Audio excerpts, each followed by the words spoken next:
Good morning. We're going to continue our study about the rapture of the church and talk about there's many misunderstandings about the rapture.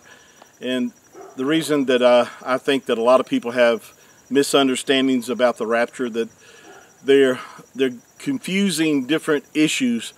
I've stated in the past that the rapture and the second coming of the Messiah, most people have the or at least think that the rapture and the second coming are one and the same event, and they're not. They're two different events separated by about 7 years time frame. The rapture taking place 7 years prior to the second coming of the Messiah, simply because the time frame of Daniel's 70th week, which is a period of 7 years, will begin, I believe, at the after the rapture happens, simply because the way that the scripture is laid out, as far as being a time of judgment coming upon the earth, just as the Messiah described as the days of Noah, so shall the coming of the Son of Man be. Immediately after Lot was taken out, judgment fell. The moment that Yahuwah shut the door for the Noah and his family, judgment came. So there's a pattern here that reflects that judgment, and of course this 7 year time frame is not only Daniel's 70th week, but it's also referred to as Jacob's trouble or Israel's trouble. And this time frame is this 7 year period of time, which has to do mainly with the nation of Yasharel or Israel. And the church age as we know it will end at the rapture. And so the church is a mystery that was hidden in the Tanakh or the Old Testament, that wasn't really revealed until later, as the Apostle Paul revealed that the church is a mystery. The church consists of, and when I use the word church, that's just an English word. It has nothing to do with the meaning. The meaning of itself means an assembly or a set-apart group of people. The Greek word is ekklesia, but the Hebrew word is kahel. And the Messiah, Yahushua, mentioned that he was going to build his assembly upon the fact of who he was. And for those that would put their faith, whether they be a Jew or Gentile, who would put their faith and trust in the Messiah, and who recognized him, who he was, as the Apostle Peter in Matthew chapter 16 said, "Thou art the Mashiach, the Son of the living Elohim."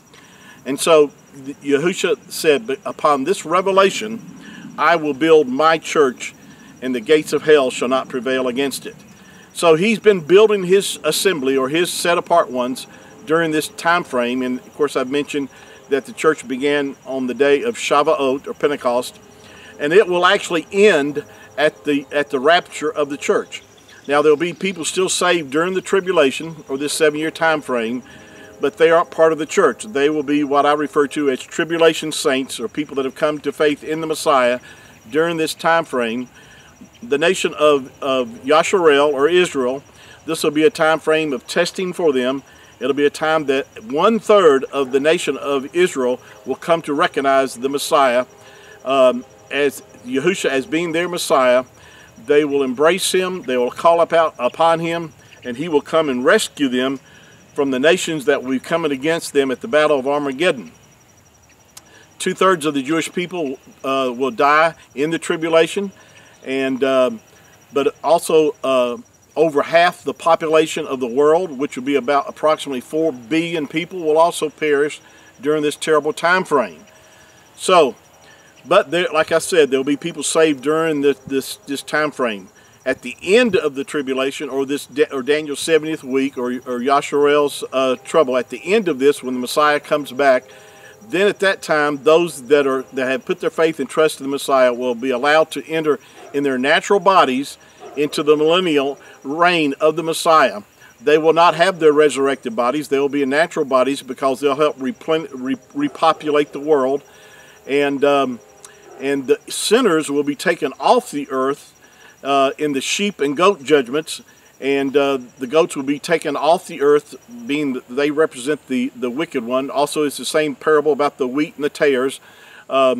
the wheat will be gathered into and be allowed into the millennial reign here on the earth with the Messiah, but the tares will be taken off the earth and to be cast into the lake of fire.